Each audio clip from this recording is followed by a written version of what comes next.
अस्सलाम वालेकुम फ्रेंड्स, कैसे आप? I hope you very well. मर गया मरदूद, न फातिहा न दरूद, जहरीली जुबान वाला तारिक फ़तेह अली खान को कौन नहीं जानता, जो अपनी जहरीली जुबान की वजह से सारी दुनिया में फेमस था।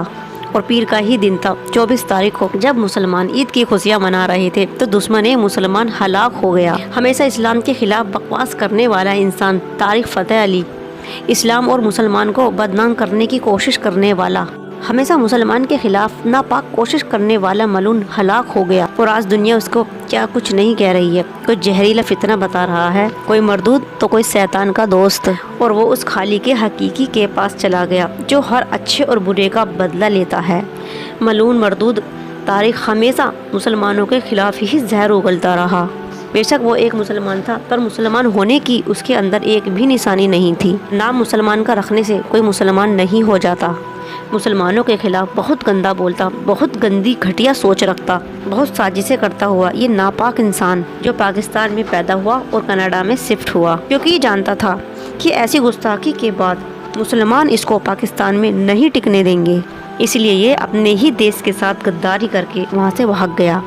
और ये जब इंडिया आया और सिर्फ इस्लाम और मुसलमान के खिलाफ ही बोला, और इस्लाम के खिलाफ बोलने वाले लोगों के साथ मिलकर, और ये खूब बुरे बयान करता था।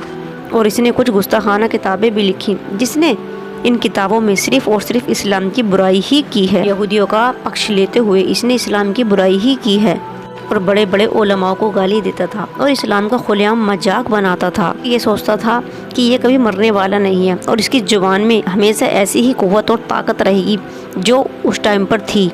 लेकिन यही इसकी सबसे बड़ी गलती थी, और इसका आज अंजाम देखो। कई साल कैंसर जैसी बीमारी से जूझने के बाद आखिर ये नमरूद अपने अंजाम तक पहुंच ही गया, मिट्टी में मिल ही गया। और बाकी रहने वाली जात सिर्फ अल्लाह की है, और इस्लाम के और अल्लाह के खिलाफ बोलने वाले लोग खुद मिट्टी में मिल गए। और आज इस्लाम आज भी चमकता दमकता अपने मुकाम पर खड़ा है, और इंशाअल्लाह क़यामत तक ऐसे ही चमकता रहेगा। और इस्लाम के खिलाफ बकवास करने वाले लोग हमेशा मिट्टी में मिलते आए हैं और मिट्टी में मिलते रहेंगे। उनका अंजाम बुरा हुआ है और बुरा ही होता रहेगा। और जिस हॉस्पिटल में ये था, उस हॉस्पिटल का कहना है कि ऐसी दर्दनाक सूरत हाल कम ही देखने को मिलती है। ये मौत मांग रहा था और इसको मौत भी नसीब नहीं हो रही थी, क्योंकि हमेशा नफरत फैलाने का काम जो किया करता था, अंजाम तो ऐसा ही होना था। कनाडा के जिस हॉस्पिटल में ये था, उस हॉस्पिटल में एक अजीब किस्म की बू और बदबू फैली हुई थी, और डॉक्टर्स का कहना था कि ऐसे लोग जिस्म से कम और रूह से ज़्यादा बीमार होते हैं। ये खुद तो मिट्टी में मिल गया और अपनी बुराई हमेशा के लिए बुक के अंदर लिख कर चला गया। और गैर मुस्लिम देशों में इसकी बुक को खूब आसानी से और बहुत तेजी के साथ खरीदा जाता था, क्योंकि जिन बुकों को ये लिखा करता था उन बुक्स के अंदर इस्लाम की बुराई हुआ करती थी और यहूदियों की तारीफ हुआ करती थी। इसलिए यहूदी लोग विदेशों में इसको बहुत जल्दी के साथ हैंड टू हैंड खरीद लिया करते थे।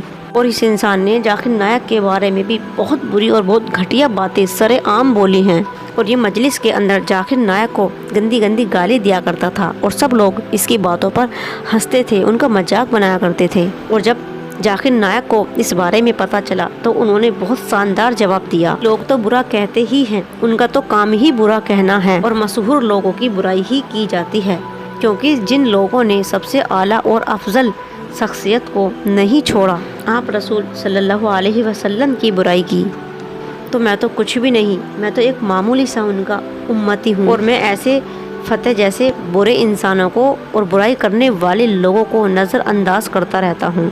और एक बार तो इस मरदूद ने कुरान के ऊपर ही सवाल उठा दिया और कहने लगा, असल इस्लाम तो ये है ही नहीं, इस्लाम को तो इन्होंने निचोड़ के रखा हुआ है। कहने लगा, जिस ज़माने में स्याही नहीं थी उस ज़माने में कुरान लिखा गया, और जिस दौर में नंबर्स नहीं थे उस दौर में नंबर्स लिख दिए गए। मुसलमानों की इबादत को लेकर भी इसने क्या कुछ नहीं बोला कि इनका तो एक ही अल्लाह है, क्या क्या करेगा। और इतने मुसलमान लोग नमाज पढ़ते हैं, वो अल्लाह किस किस की सुनेगा। और कहने लगा, किसी दिन इनका अल्लाह भी कहेगा, अब मुझसे नहीं होता।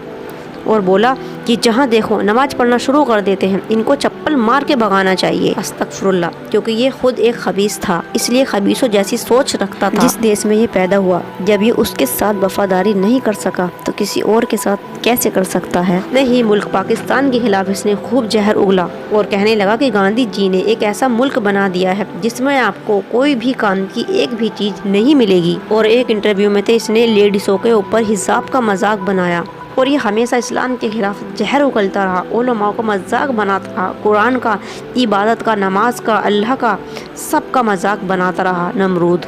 اور کسی بھی انٹرویو کو اٹھا کر دیکھ لو، صرف مسلمان اور اسلام کے خلاف ہی بکواس کرتا رہا، اور آج دیکھ لو اپنے انجام کو پہنچ گیا، مٹی میں مل گیا، اور اسلام آج بھی ماشاءاللہ چمک رہا ہے۔